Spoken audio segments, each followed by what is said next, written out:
मैं सिंगर दिलीप दीवाना आप सभी को गुड़ छूकर नमस्कार कर रहा हूं। जितने भी मेरे यूट्यूब चैनल भोजपुरी लापालाप 2 को देखने वाले भाई हैं, आप सभी को बता दे रहा हूं कि मैं इसी जगह पर वीडियो शूट करता हूं। मैं अभी बेंगलुरु में हूं।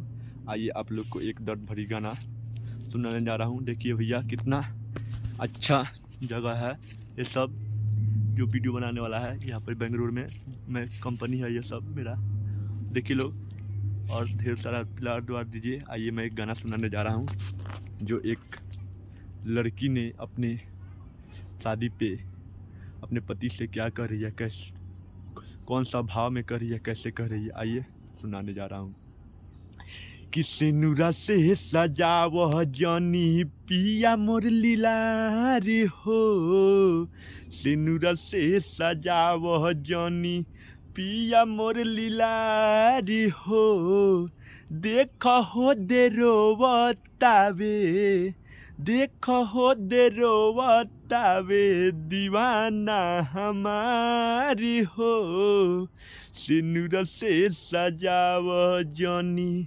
पिया मोर लीलारी हो, सिनुर से सजाव जानी पिया मोर लीलारी हो, देख हो दे रोवतावे दीवाना हमारी हो, एक संगे खेल कूद के भैनी से आने हो, टूट जाई अरे मान्यता अपन दे दी जान हो, लेके अपन चल जा तू, लेके अपन चल जा तू डोलिया कहारी हो, लेके अपन चल जा तू डोलिया कहारी हो, देख हो दे रोवतावे दीवाना हमारी हो,